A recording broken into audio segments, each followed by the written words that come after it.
هذا الفيديو بغيت توصل لهذاك القاضي اللي حكم بشهرين على واحد مجرم شرق السيدة حناكها والتهديد.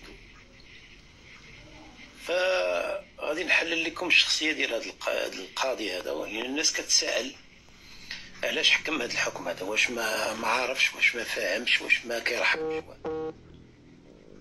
هذا السيد هذا ثلاثة من الحوايج: إما شاري داك الدبلوم مزور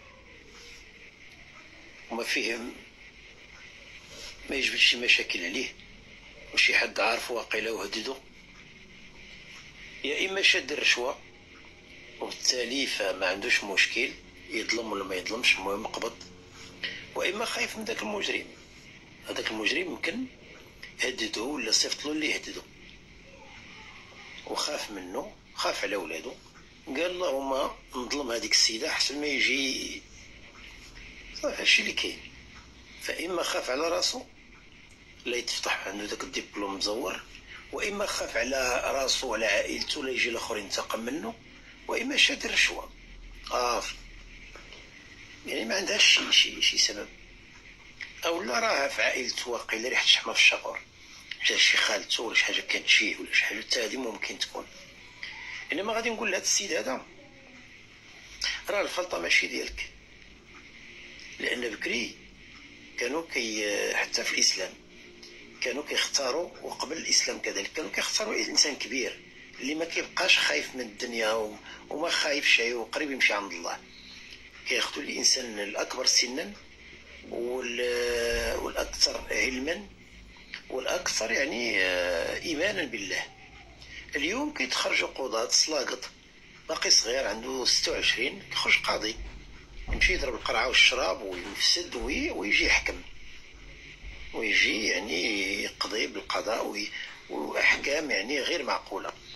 وكاين حتى بعض القضاة اللي هما يعني فيهم مبنتين، فملي كيكون مساله غصيصه ولا شي حاجه كيتضامنوا مع المغتصب، ما كيكرهش هو يكون يتغتصب بلاصه هذيك المغتصبه.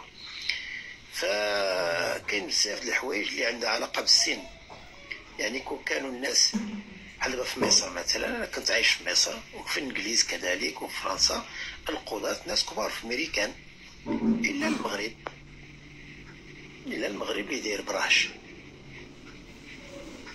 واحد بروش، معلوم غادي يخاف على راسو، غادي يخاف على مستقبله، معلوم غادي يفكر في الرشوه، معلوم غادي يتسامح مع المغتصب لان تا هو مغتصب. ولذلك المساله هذه غريبه جدا. واش ما كاينش يعني شي حد كبر منه يشوف هذيك السيده خصها تدفع، تشوف راه قدامها الاستئناف، قدامها النقد والابرام. يعني غير معقول وغير واحد شاد وحده شرق لها حناكها فوق 50 غرزه شهرين. غير على السر ديال في الحسيمه عطاو 20 سنه. يعني وحده طرشات القايد، هذيك السيده اللي من بعد ما استفزها وضرب لها راجلها وعايرهم وسبهم ودا لهم سلعتهم، يعني هو الظالم، جمعت معاه الطرشه عامين ديال الحبس وحامله وراجلها عام. يعني هادشي ولا ما بقاش يفرح. اللي عنده شي بلد يجمعهم شي بحالو. صعيب دابا باش تعيش في المغرب، لان الظلم ولا زعما يعني في